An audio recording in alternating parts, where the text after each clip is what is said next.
कांग्रेस के रहेंगे पायलट या बीजेपी के होंगे? जितिन प्रसाद का पायलट कनेक्शन। हेमाराम चौधरी के इस्तीफे से कैसे उठी चिंगारी? अब दिल्ली में पायलट की क्लास।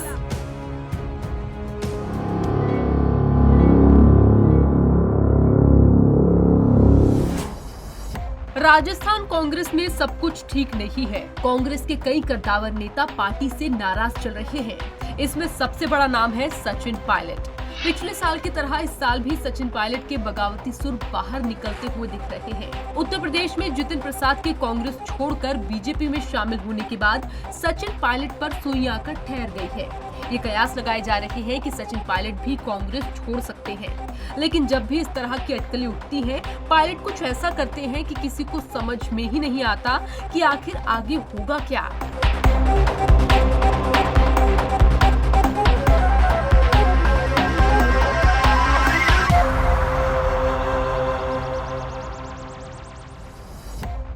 पिछले साल की तरह रहेगा पायलट का रिजल्ट। साल 2020 में राजस्थान कांग्रेस में हुआ सियासी बवाल तो याद ही होगा आपको। तब भी सचिन पायलट अपने विधायकों को साथ लेकर बगावत पर उतर आए थे। इस दौरान सचिन पायलट ने उप मुख्यमंत्री का पद भी छोड़ दिया था। ये वो दौर था जब मध्य प्रदेश में कांग्रेस के कद्दावर नेता ज्योतिरादित्य सिंधिया कांग्रेस का हाथ छोड़कर कमल के साथ हो गए थे।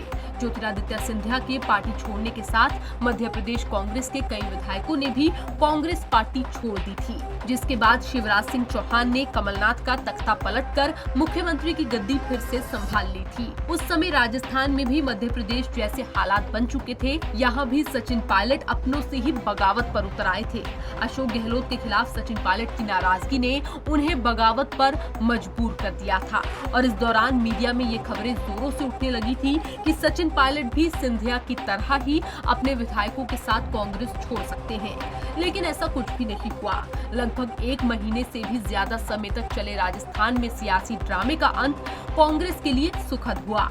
बीजेपी को लारे देकर सचिन पायलट शांत हो गए। सचिन पायलट ने ना तो कांग्रेस छोड़ी और ना ही बीजेपी में शामिल हुए।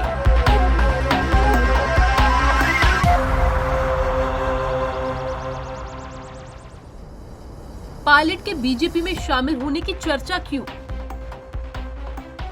जितिन प्रसाद के बीजेपी में शामिल होने के बाद एक बार फिर से मीडिया और बीजेपी की सुई आकर सचिन पायलट पर ठहर गई है। अब जरा समझिए कि आखिर क्यों फिर से सचिन पायलट के पार्टी छोड़ने के कयास लगाए जा रहे हैं। दरअसल इसकी चिंगारी भी राजस्थान से ही उठी थी, जब कांग्रेस विधायक हेमाराम चौधरी ने विधायक पद से इस्तीफा दे दिया था।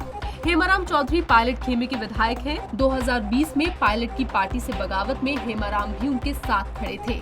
ऐसे में हेमाराम चौधरी के इस्तीफे से ये कयास लगाए गए कि पायलट एक बार फिर से बगावत पर उतर सकते हैं, लेकिन कुछ ही दिनों में मामला ठंडा हो गया। हेमाराम के इस्तीफे से उठी ये चिंगारी 9 जून के बाद तब धधकती आग में तब्दील होने लगी जब जितिन प्रसाद ने बीजेपी का हाथ थाम लिया। इसके बाद तो सचिन पायलट भी गहलोत सरकार से नाराज हो गए, जिसमें भंवर जितेंद्र सिंह ने उनका साथ दिया।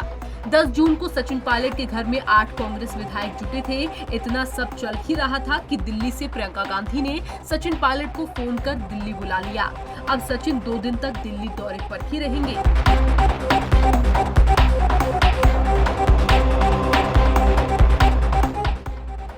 क्या फिर उठ रही अफवाह या बीजेपी जाएंगे पायलट?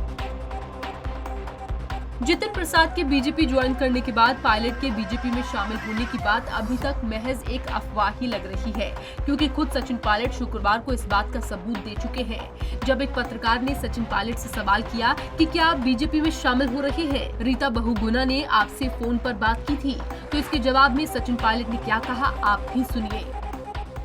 मैंने भी सुना रीता बहुगुणा जोशी ने जो कहा कि सचिन से बात करी है, हो सकता है ना सचिन तेंदुलकर से बात करी हो, मेरे से बात करने हिम्मत नहीं है। बीजेपी में जाने की अटकलों को पायलट ने शुक्रवार को कांग्रेस के देशव्यापी प्रदर्शन में शामिल होकर खारिज कर दिया और उसके बाद उनका ये बयान कि उनसे कोई संपर्क करने की हिम्मत नहीं कर सकता, इस बात का सबूत देने के लिए काफी है कि पायलट का फिलहाल बीजेपी में जाने का कोई मन नहीं है।